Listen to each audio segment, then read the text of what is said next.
Hi, this is Doug Whedon at thewalledgarden.net. Let's talk about the ministry for a minute. Is it possible to neutralize the power of the ministry of a local church? That's the question.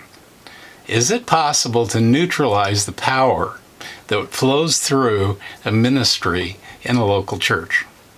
Yes, and there's many ways that can happen, but let's just talk about one of those. It's something I call the backwards ministry.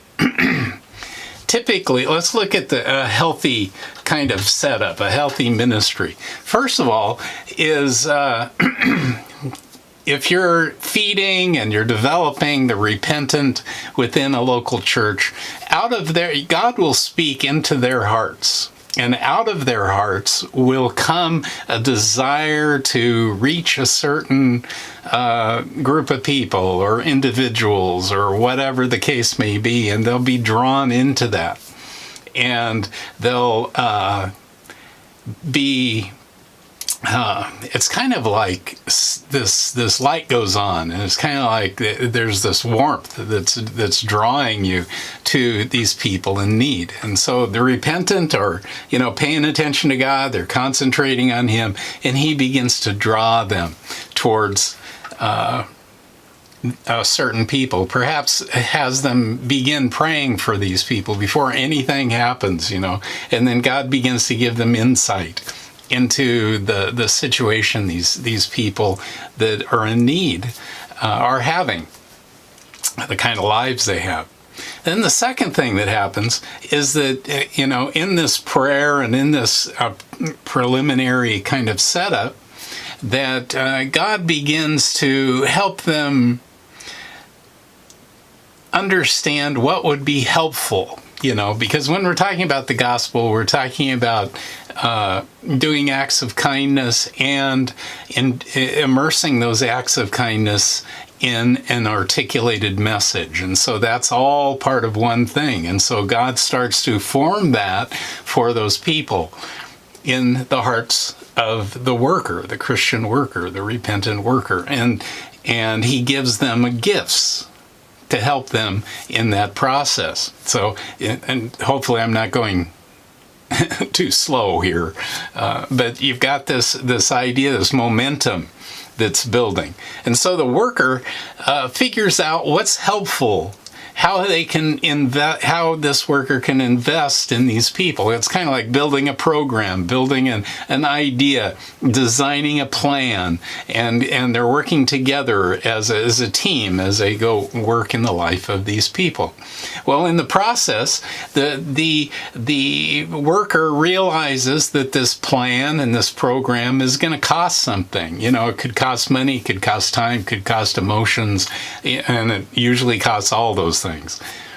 And so they decide how they're going to fund this, whether it's emotionally or financially or something. And, in one of my other sections, we talk about bivocationalism, and a worker will go out, and fund this work on his own. And then they make the decisions that need to be made in the process, and things are moving. And typically, the fourth thing that happens is there's a need for some kind of infrastructure.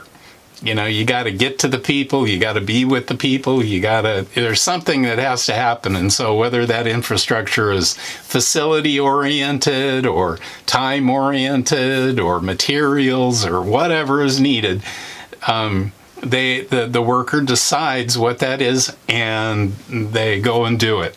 And then they make decisions that are refined in that process. That's just a healthy approach to ministry and how God works in the lives of the repentant into the world around us. Well, typically, that is not how it works in a normal setting. It is not unheard of for a church to go at this backwards. They find themselves, and now we're going to look at the backwards look at ministry. They find themselves with a facility. They find themselves with an infrastructure, and that can be inherited. Perhaps this infrastructure has been around for 100 years, or it's been around for a few decades, and you've inherited it, or perhaps you've built it. Whatever the case may be. And you start using it, and then you start saying, to be cost effective, we should use this a little bit more. And so they begin to, wrestle with the idea of allowing other people to use this building, or whatever the case, So they put their attention to saying, okay, we want to do this. We want to use our building for something other than all of us meeting on Sundays. And so they figure out something that they're thinking about doing, and they say, well, before we even figure out what we're going to do, we need to raise some funds. We need to set some funds aside, And so they put their attention in the meetings, and they say, we need to earmark a new category of money to be spent, and go to the business meeting and get everybody to vote and get this money set aside so that we can have perimeters that maintain our budget, and so that we're good stewards with that, and et cetera, et cetera. And so they do that. Then they set aside some people to look into the matter a little more, and these people begin to look around for projects and programs that are working in other places, things that are really looking successful. And so they maybe even go and watch it happening somewhere, and they maybe have to buy into the thing, like a franchise kind of situation. And so finally they get that all in place, and they've paid their money and they got their dues, and it's rolling. And then they have to go out and recruit people to run the program. They have to go out and get, kind of lean on the workers of the church to give their time to make this program run. And suddenly everything's kind of awkward, in the process, and nobody really knows how they got to where they were, and they can't stop because it was something that has so much momentum. We don't know when to say whoa in a horse race. It's that kind of thing.